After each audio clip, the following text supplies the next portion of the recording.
G'day guys, welcome back to a new episode of the Boundary Riders podcast, episode 92 I believe, and a lot to talk about today. We had a lot of information released about the pre-season games coming up, and we're also going to be taking a look at your ladder predictions and some news regarding the big prospects coming in next year's draft. So let's roll the intro guys and get straight into it.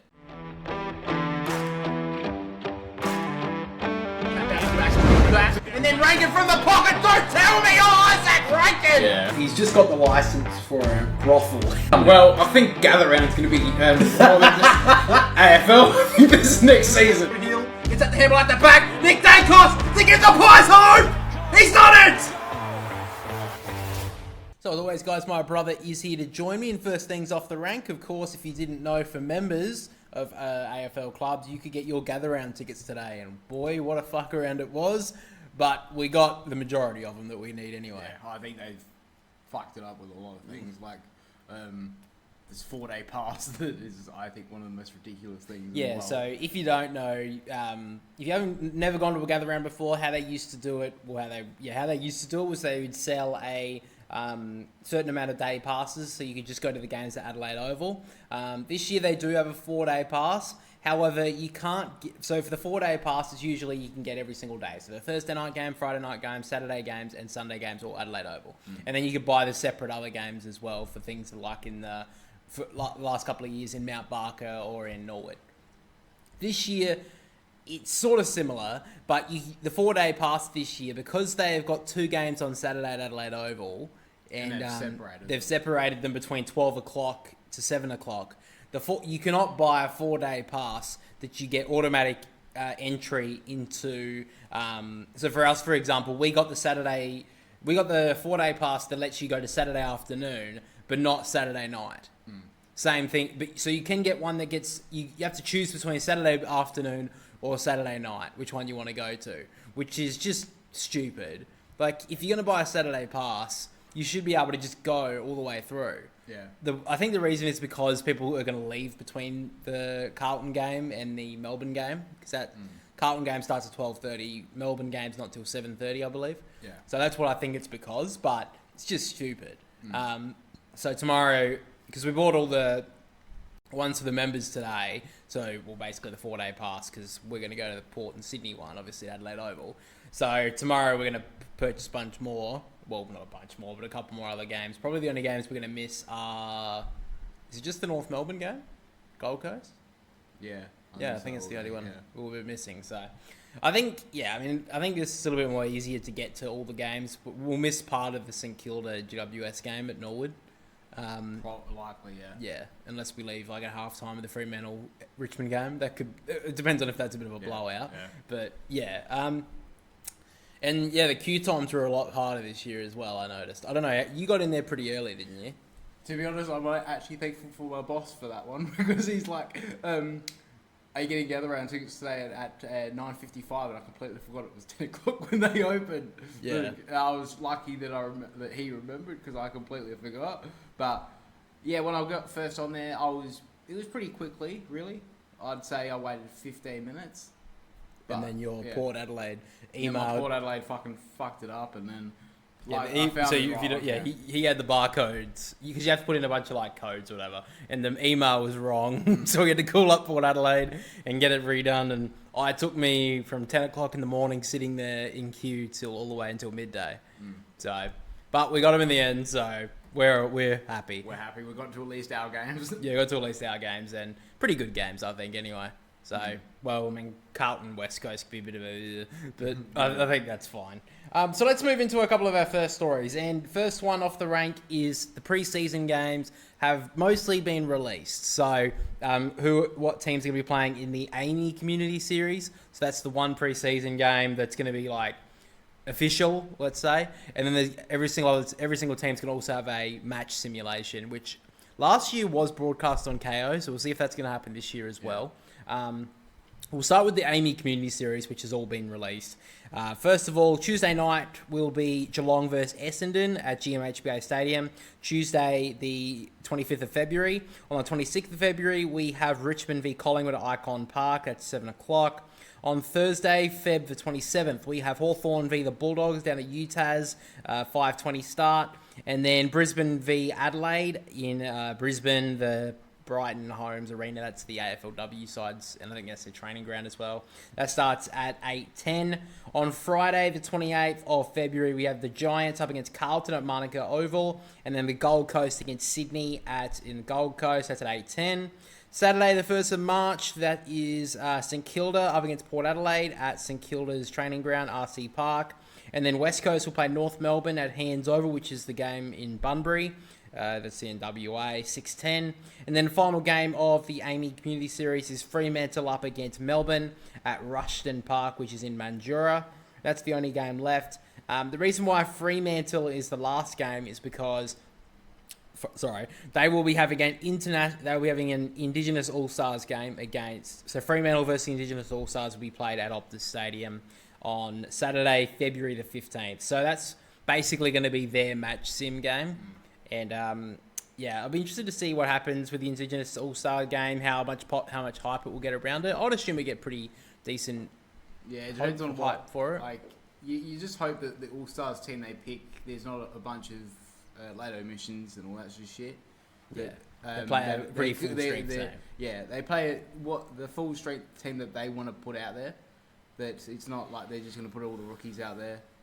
Yeah, well, I do hope so. And I'm interested. Do Fremantle get to keep the Indigenous players if the Indigenous players get picked by if Shea Bolton or Frederick or something, if they get picked by that selection panel, I wonder if they get taken out of the Freo I think lineup. it would be up to them if they want to play for it or not. If they want to play for them or they want to just... Yeah, true. Yeah. I don't know.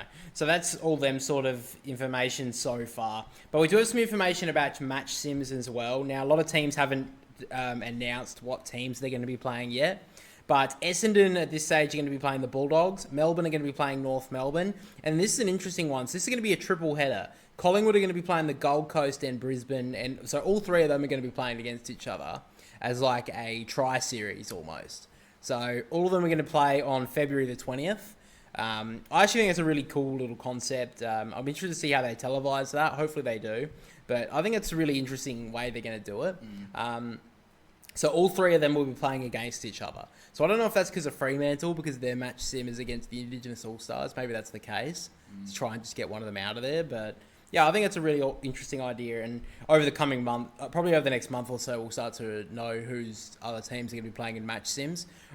Most of them I would expect would just be their crosstown rivals, I would expect. Yeah. I don't think many teams will be travelling. I mean, Collingwood are, but... they're going up to the Gold Coast. I'm guessing it's just a little bit of a pre-season warm-up. And then the season, after the last pre-season game on March the 2nd, the season starts on March the 6th. So that's good to see. The season starts pretty much straight away with opening round. So, we'll talk. You can talk about it if you don't like opening round or whatever, but I do like that the games are pretty much straight after the pre-season games, not waiting a week. Yeah, there's at least some AFL footy to watch. But... Because, you're kind of ready to go. Once the pre-season games are done, you're like, I don't want to wait another week. Let's get into the games. Let's watch some footy. Yeah. Some good footy to watch. But, yes, that's all the news regarding the pre-season information and that sort of stuff. I do want to take a look at some interesting news regarding some top prospects going into next year's draft. So, a lot of people, a lot of young kids now trying to work up to try and get noticed going into the next draft. One of the big ones that I've seen quite a lot is Zeke Hewland. Obviously, he's the academy prospect for the Gold Coast.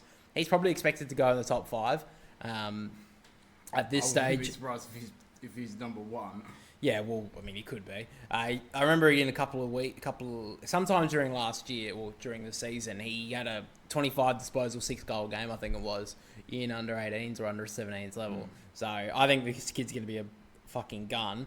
There are a couple of players for the upcoming drafts who are training at clubs. Brisbane have got Daniel Annabelle, nice name, bro. Collingwood, Riley Onley, Fremantle, Cody Curtin, and Fred Rodriguez. Ooh, like a Rodriguez in the AFL, that'd be good.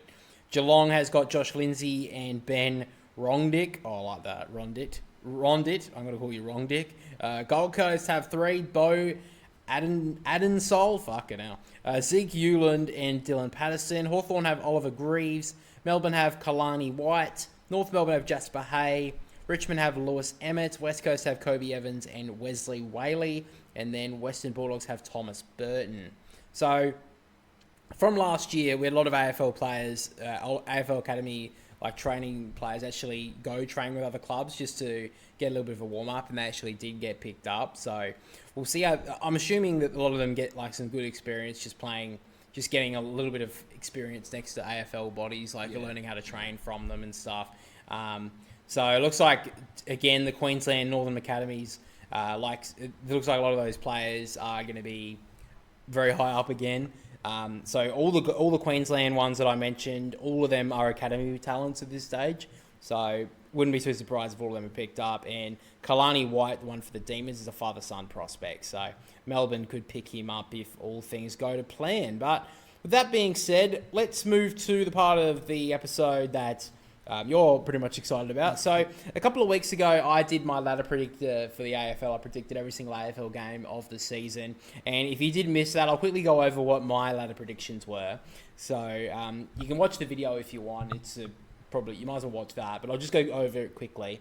So I've went first spot, Geelong, Collingwood, Brisbane, GWS, Sydney, the Crows, Hawthorn and Fremantle to make the top 8 in 2025. And then from 9th, I've gone the Bulldogs, Port Adelaide, Carlton, Gold Coast, St Kilda, Melbourne, Essendon, West Coast, North Melbourne and Richmond. So that's my predictions going into next year. Now, you've done your ladder predictor today, so we'll go through that now. I'll read through the ladder, and then I'll pick out a couple of teams that you can kind of specify as to their season, because we've got quite a few different ones.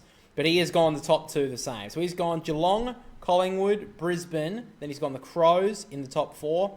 Fremantle, Carlton, Bulldogs and Sydney to round out the top 8. And then 9th, we've gone Hawthorn, GWS, Gold Coast, Port Adelaide, Essendon, Melbourne, St Kilda, North Melbourne, West Coast, and then Richmond to round out the ladder. So there's a couple of teams I wanted to take a look at with you. The first 3 we've actually got the same: Geelong, Geelong, Collingwood and Brisbane. So not too surprised there. I don't think that's a big deal. No. I think those 3 are going to be right up there. First one I want to take a look at, though, is Adelaide. So you've got them rising all the way up into the top 4 next year. Now, I've got them making 7th, so not like a huge difference, but there is a bit there. What have you got the Crows up at the top 4? You think they're going to be the big risers next year, basically? Pretty much, yeah, I think they will. I think, well, if they don't, Matty Nix loses his job. Yeah.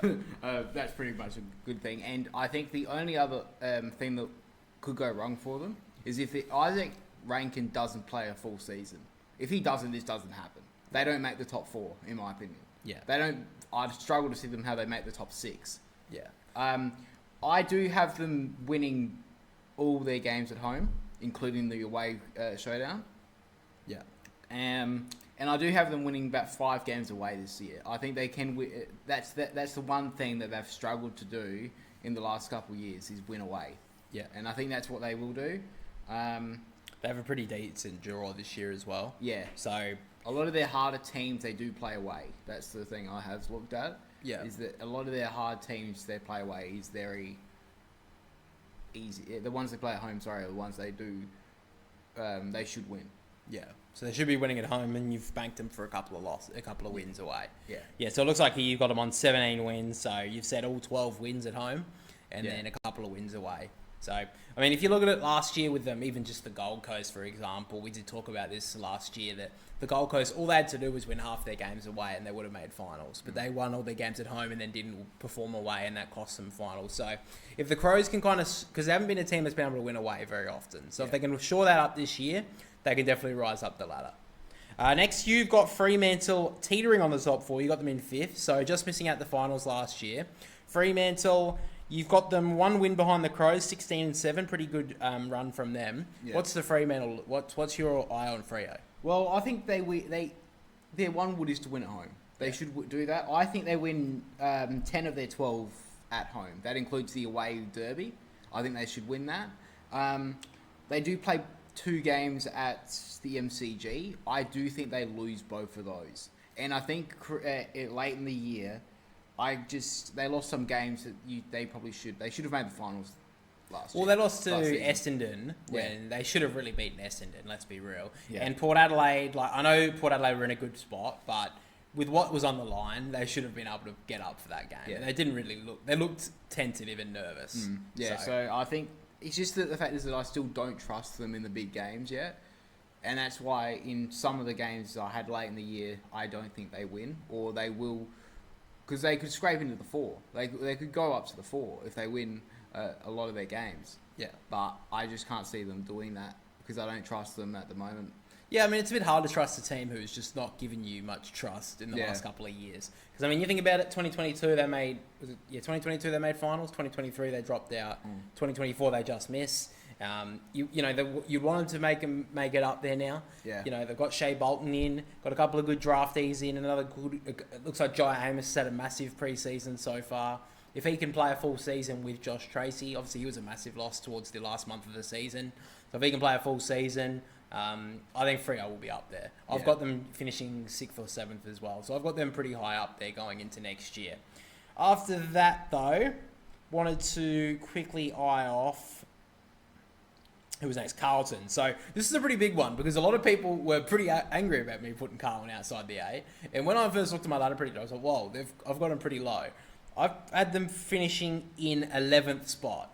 You have them finishing... Yeah, no, it's pretty low. You have them finishing 6th. So what have you looked at Carlton here? Well, I will say this, that last year I probably got a lot of flack for Melbourne not making the 8, and guess where they finished, so... True, but you also... I remember last year for Carlton, you had them only losing 2 games. Yeah, exactly. So... well, this year my ladder predictor's a bit different, and it gives it the top teams got, 4 losses at least? Yeah, Geelong's got 4 losses. Yeah. So, I just don't trust Carlton. I still don't trust that defense. I still think they relied so much on Wiedering. Yeah. The good thing is for Carlton, in the last 8 rounds, they travelled once out of Melbourne. So they could make a run like they did in 23. Yeah. And go all the way to the prelim. So they could do that, but I just don't trust them enough to do it. I think they have what it takes to just beat up on the teams below them because they've got such a potent forward line. Their midfield's obviously really stacked as well. They're very top heavy. So that's always usually a good indicator of just smashing the top teams. The bottom teams. You can smash the bottom teams when you've got a good enough team. But when you don't have those role players, then that's when you struggle against those top teams. Yeah. And I think that's where they're going to struggle. So that's why I've had them a bit lower. They have a bit of a tougher draw. We may actually do a little bit of a ladder predictor like a month before the season when the pre-season stuff's like starting to get on rolling. Yeah. Just see if we have a little bit of another look. But I mean, it's just a little bit of fun at the moment. But Carlton, you've got them finishing 6th. Sydney, you've got finishing 8th. Now, that's an interesting one. I've got them finishing 5th. So both of us think that they're going to have a bit of a drop-off from last season. I guess the big smashing in the grand final never gives you much hope going into the next season, backing it up. What's on Sydney's agenda? I just think I've lost a lot of trust in them in the big games. That I think Brisbane, Freo and Geelong are going to be around the mark. And I don't trust them to win any of those games. Sure, they could win them all. And, I actually have them beating Collingwood and Gatherround this year. I don't know about that. So. Yeah, I don't know about that. But I do have them winning that. But that could go either way as well. Yeah. In that game, I think, if I have it right, that if they lost that game, I predicted that would be out the 8. And that'd be out of the 8 if they lost against Collingwood and Gatherround. Yeah, so basically, if you look at your ladder, it's actually 0.1% between Hawthorn and Sydney, between 8th and 9th. Yeah. So that could obviously go either way. So, I mean, if you're saying that could be the case, then it's going to be very close. Yeah. But, yeah, I think... And, I mean, another one there is... I don't know if I've asked you to write about Hawthorn, but I know I did say Hawthorn. Yeah. So, you've got them just missing the 8. Obviously, they had the fairy tale run throughout the year. Everyone was all about Hawthorn. Do you think they may have had a little bit of a drop-off next year? I think they do. I think they have a really tough draw. I do have them winning all their games in Tassie next year. I think they will, but what have I written here? So after the round 15 bye they play a lot of sides that are going to be fighting for spots in the finals. And you got your Melbournes, your Essendons, Ports. I think they play again late in the year. And I do have them winning some of those games, but if they don't, they will not make it. And who knows? I do think they overachieved last year. Yeah, I mean, I think that's a pretty fair statement to say. Like, not the point of like they didn't deserve to make finals. Like they were playing good enough to make it and have make an impact. But they did. I think their list kind of showed that they did overachieve a little bit. I mean, that's fine. That's not an issue. Like as long as I mean, if they can back it up this year as well, well then good on them. They could very well do what. I mean, you think about Collingwood in 22.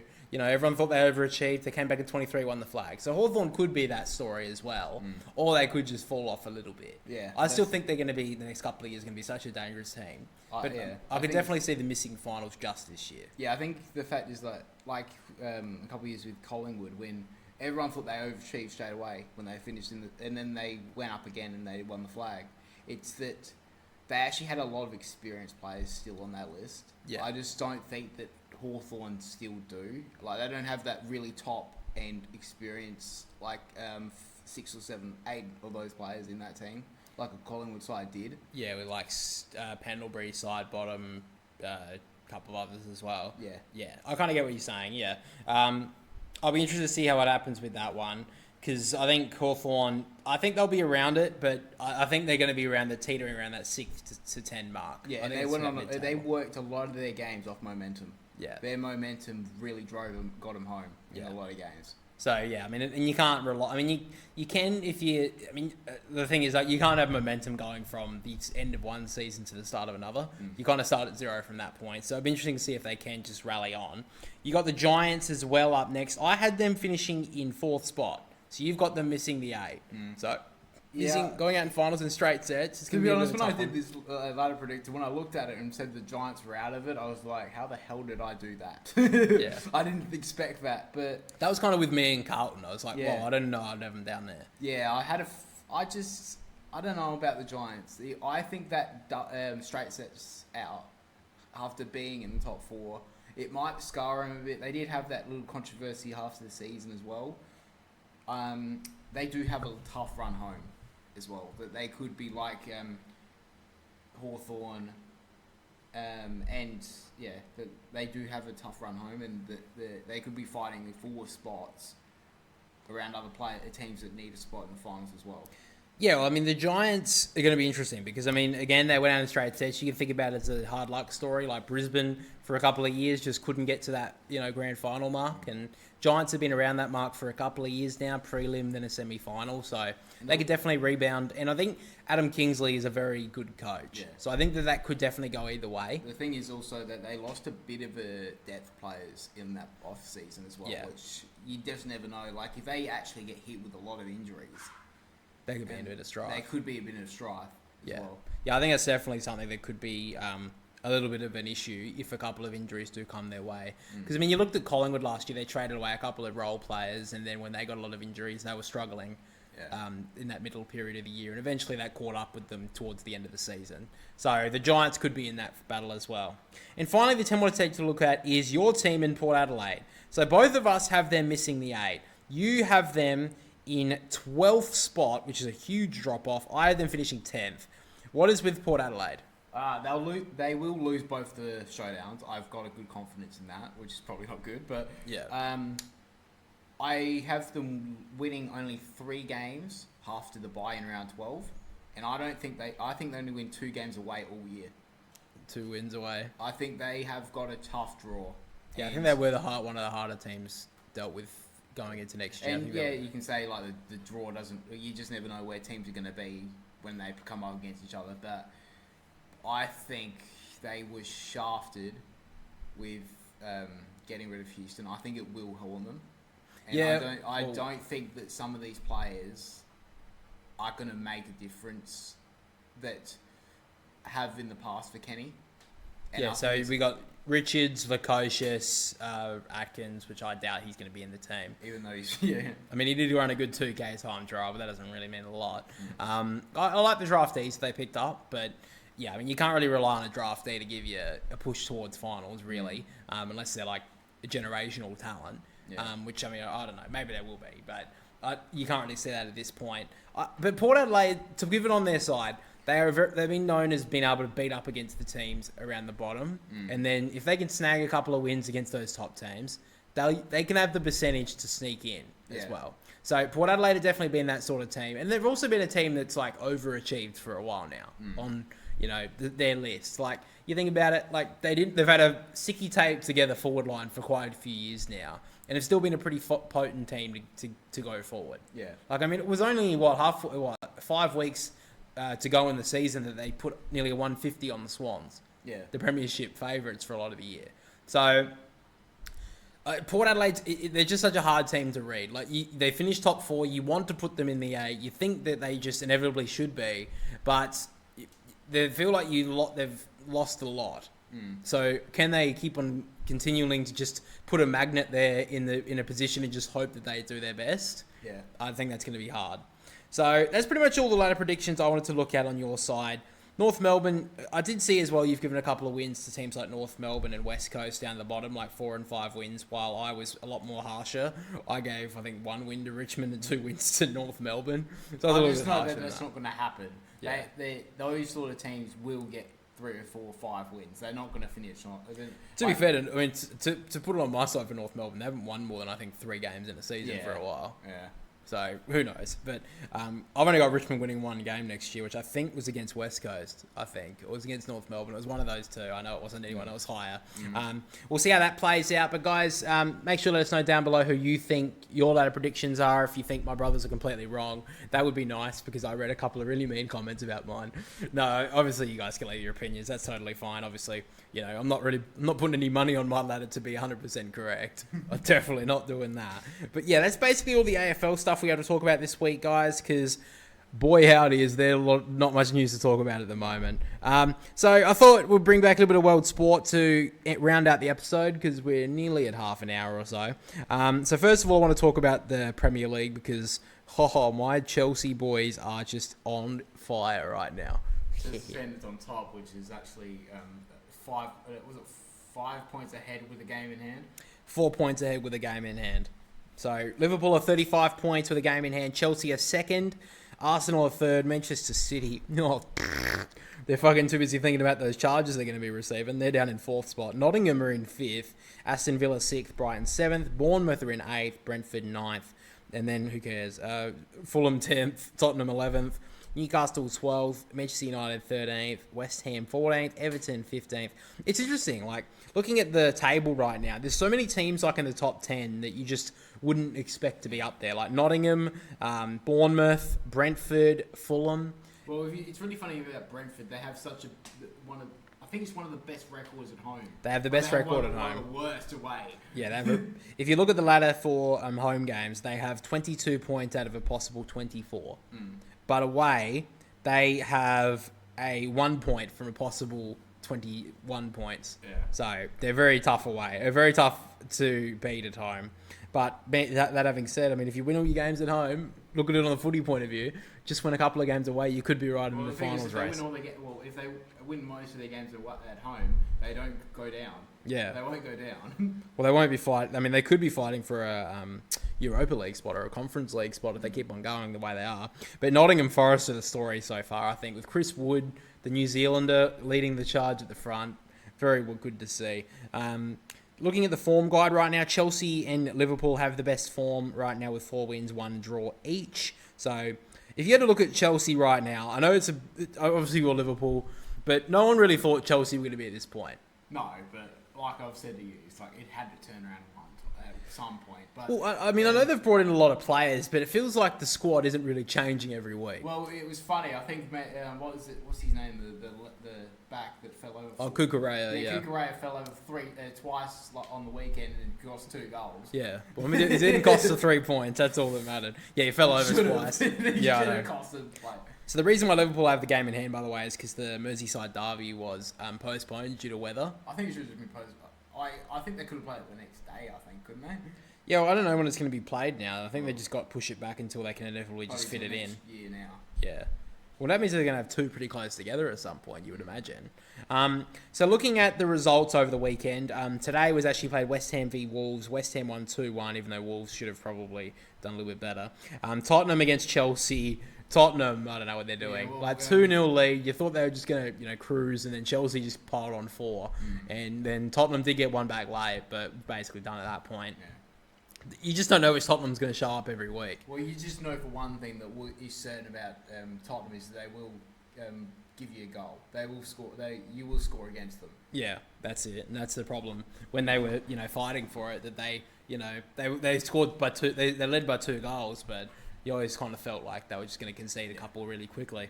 Brighton v Leicester was a 2-2 draw, but Brighton had this game won until the 80th minute, and Leicester piled on 2 back, pretty much because of Jamie Vardy. Yeah, it always is. He's 38 now, and he's still ruling the Premier League. Yeah. Anyway, Bournemouth won 2-1 against Ipswich, even though Ipswich had this game fucking won. They haven't won any games at home, have they, Ipswich? So I don't think so, but they had this game won, and then they gave up 2 goals in the space of 8 minutes. So 87th minute goal, and then a 95th minute winner. Fucking hell. Fulham and Arsenal was a 1-1 draw. Thank you, Fulham.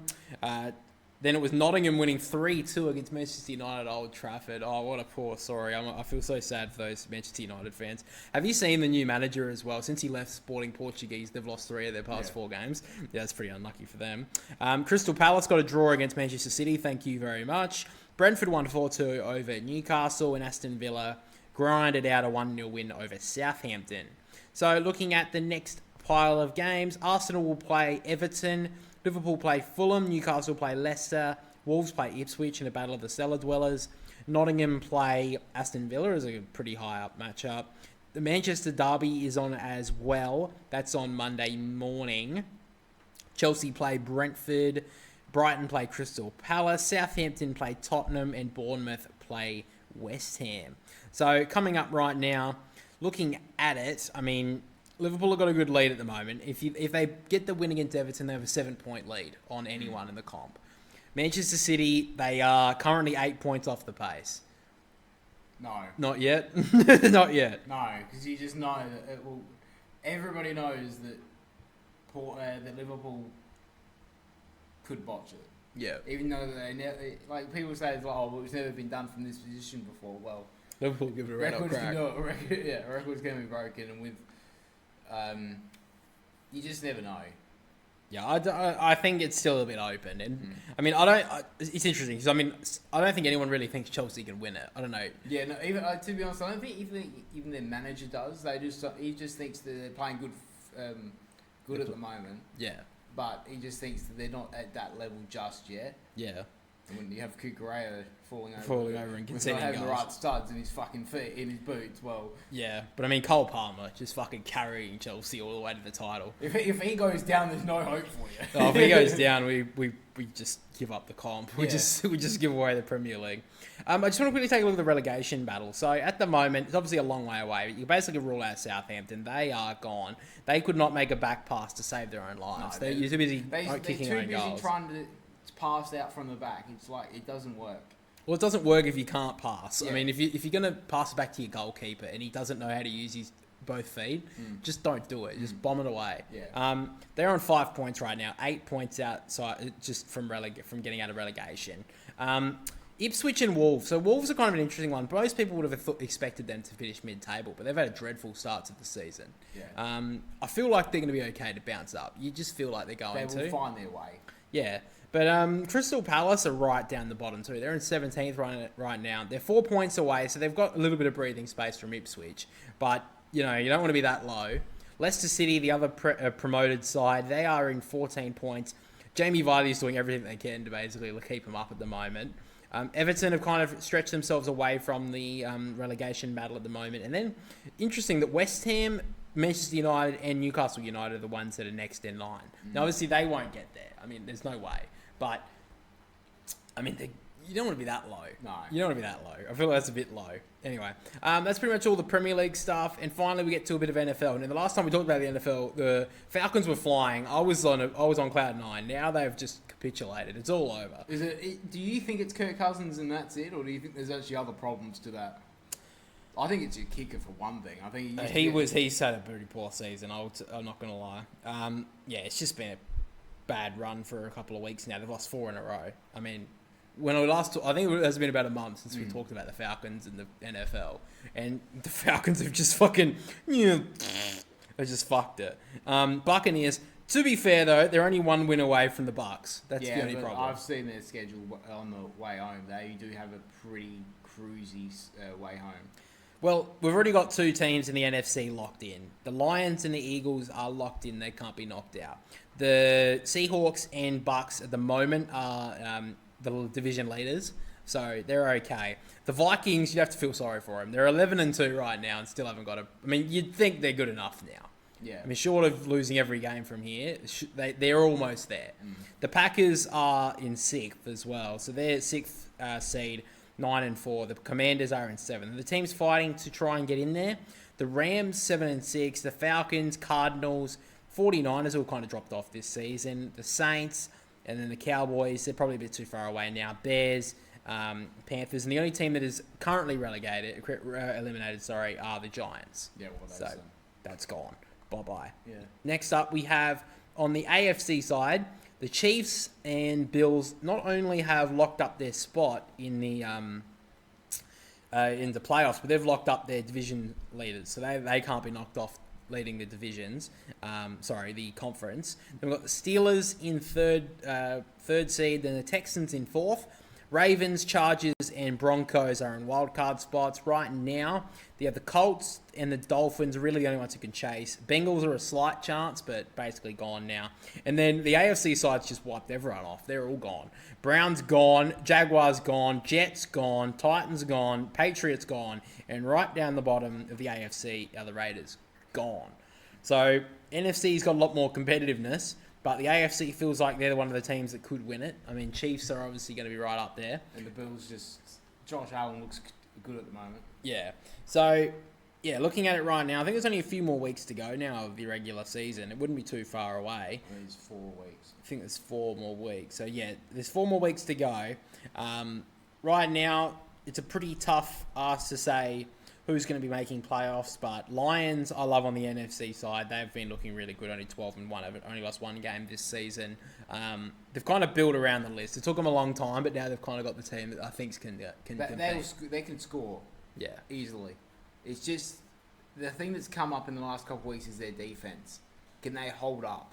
Yeah. But I think at the moment how they're going, I don't think it matters. They can score they can score freely, easily. Yeah. So and the Chiefs, they seem to just keep getting away with the win, even on the weekend.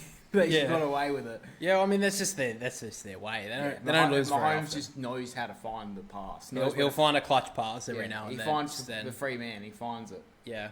And the Eagles as well. I mean, I don't think they get talked about. They're not going to talked about enough this season, but they've clinched their spot in the playoffs. So they're 2nd seed at the moment. And the Seahawks as well, they've jumped in there right now. They're in 3rd seed. So, I mean, that's a pretty good spot to be if I was them right now. Looking at it, though, I think so the NFC North is stacked. They've got the Lions, the Vikings, and the Packers, which all could make all playoffs. So, that would be very interesting if that was the case. I mean, the only team really now that I'm seeing that could fight for a playoff spot in the NFC. The only reason why the Falcons are a chance is because the Bucks are only 1 win in front of them. Yeah. And the other team's only the Rams, really. I don't think the Cardinals have a real shot at it. I think they needed to win on the weekend against the Seahawks in their division. They needed to win it. Yeah, well, they've lost their last 3 as well. I think both of them were. 2 of those were against Seattle though as well. Yeah, that's what didn't help them. Yeah, so looking at it as well, the Rams. Yeah, I think they could still knock off the Seahawks because they've got a pretty good. They've only 1 win behind them, but at this stage, I'm thinking. I don't even think one of them's going to get knocked out, to be honest. I think the NFC side, I think it will be the Lions, Eagles, Seahawks, Bucks, and the Vikings, Packers, and Commanders get the wildcard spots. The only one who could chase them are the Rams, the Falcons. I think maybe the Rams may be able to get in there. I reckon the Rams might be able to get in there and the Commanders fall out. So that's the only thing I see changing. I think the Falcons... Unless if they want. So the Commanders are sitting in 2nd in the NFC East. They've only got the Cowboys that are behind them, so they sit 8-5 at the moment. So they've got a pretty good run. They've got an okay record. They would have to have a Rams jump in front of them on 8-5 at this point.